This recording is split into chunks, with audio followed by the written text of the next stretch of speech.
my oxen and hold it up to the camera so Yay! you can see it. And I would put the horns on, but it don't go with my headphones, unfortunately. Get Radio Breakfast with Rich Smith. All this week, we're going to be catching up with some of the magnificent artists who painted the brilliant oxen that you've seen around Oxfordshire and the county with the OxTrail, raising money for Sobo House Hospice. And one such artist we're joined by this morning is Caroline Butler. Morning, Caroline. Good morning, Caroline Ritson when I'm painting. Caroline Ritson when you're painting. There we go, Caroline Ritson. Apologies about that. So when you're painting, let's go into this. Caroline, it's your oxen is quintessentially Oxfordshire.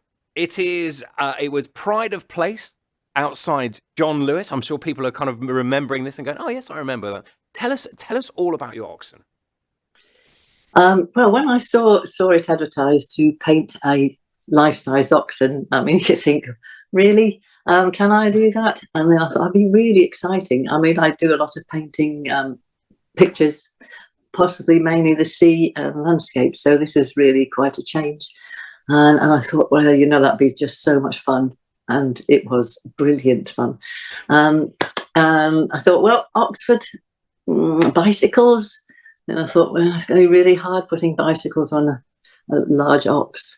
And in the end, I thought, Alice in Wonderland, what's more Oxford?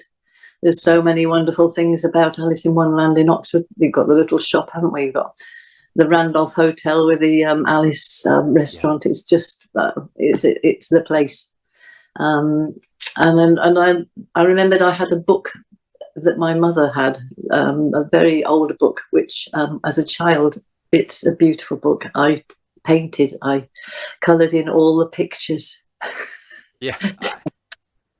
It's funny when you talk about Alice in Wonderland, almost no matter what age you are, you've all got that kind of that memory, that kind of like that fuzzy feeling, mate, potentially seeing the film, obviously being, from Oxfordshire as well, potentially doing some of the tours. And like you said, seeing some of the landmarks and all of the things that kind of was the inspiration behind it all. So having that kind of, I don't know, a palette of memories as well as all these quite iconic symbols that come from Alice in Wonderland to put on that. Was that quite a difficult process to kind of work out? And I'm leaning towards, because on the oxen, I really love what you did with the Cheshire Cat and the tail and contributing to the tail of the oxen. I thought that was genius.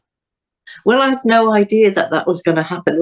When you said to stencil, just got a flat two sides to put the design on. But when I saw it in the 3D tail, it was obvious that I had to change the design to get the cat in there. And then also the eye, I incorporated the eye into two figures. Just because, but so yes, you start with your design and then you go along and you think, yeah, no, that's not going to work. I'll just have to change that. And then it's so much bigger than you'd imagined. You've got the legs. You might have just swapped in a bit of blue for the legs, and then so I had to go back and think about Alice climbing up the leg and whatever, so that it developed. Yes. Yeah, and obviously that you mentioned that how big this oxen, it is massive. I'm sort of saying this, sort of talking to people that you've of course seen them throughout Oxford and the county. This is a large piece of work, and when going from painting on flat surfaces like you said, and more scenic routes and what have you, are there different challenges involved by painting 3D? I mean, I'm thinking, I don't know why I'm thinking, but thinking like underneath the oxen as well as sort of on top and everything that you can see. There's also the bits that you are harder to reach, shall we say? Indeed. No, well, I wouldn't have got the oxen in through my terraced house, so I was in the studio in an empty shop in the Westgate with other artists, and it was hilarious with us all lying underneath them, around them, crawling out. What an image! Oh, dear. It was quite a challenge, that bit, yes. And just in terms of all artists, you must have a real buzz and a real feeling of kind of like accomplishment and pride as well by seeing your artwork displayed. Has this been a slightly different way? Because as I said, your oxen was outside John Lewis. It was ironically the very first oxen that I saw when I'm doing the tour, literally coming up the car park from Westgate, and I was like, bang, there's that one. Okay, let's go and have a little look at it. Let's go and see. What was your kind of feelings around that?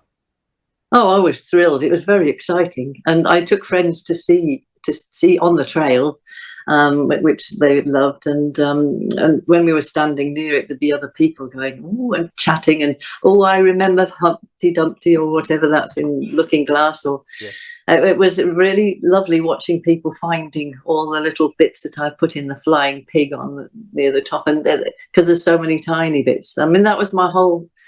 What I hope was that people would get the joy out of it, of finding all the characters, and perhaps go back and look at it again. I mean, it's a great story. Yeah, exactly, and certainly with your one as well, that there is that kind of. It's not just that like, oh, I've seen it once and then I remember what it looks like, and it's black and white or what have you. It's kind of like, oh, there is, you call it little Easter eggs, don't you? That you sort of pop around everywhere, and you go, oh, I found this bit. Oh, and there's that bit, and there's that bit. So, that's amazing. And kind of moving a little bit away from the OxTrail as well. Has this kind of inspired you to kind of branch out into different things with art? Because, like I said, this is a very unique experience for a lot of artists.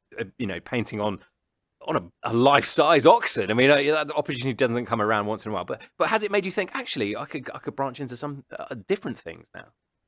It had a weird effect, I think, on all of us that were painting together, in that we all want to do another. There are animal trails all over the country that you can apply for. And we were all going, oh, we have to do another one. It was such a wonderful experience. It was also interesting to be treated so well. The Sobel House, the people that organised it, they were just so lovely to us.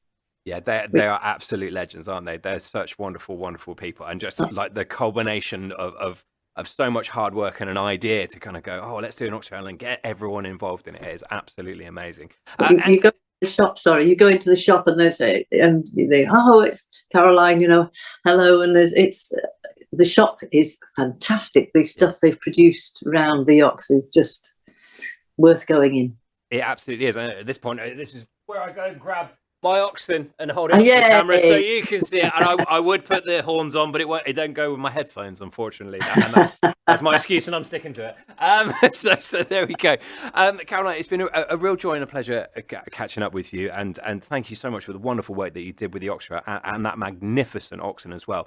Where can people see your other artwork? On my website, if they look up Caroline Ritson, they'll find me. Brilliant stuff. Right, yeah. Oh, sorry, go on. I said Ritson in case. That's good. Get the spelling in. That's wonderful. Caroline, thanks so much for joining us this morning and tell us about your oxen. It's been a joy and a pleasure. Thank you ever so much, Rick. It's brilliant stuff. Caroline Ritson there, who, you'll have seen her oxen literally as soon as you come up the stairs in the Westgate, an absolutely fantastic oxen as well. And how amazing has the OxTrail been? I know loads of people have been doing it. We're doing it with the family and what have you across the summer. So it's been really, really good fun.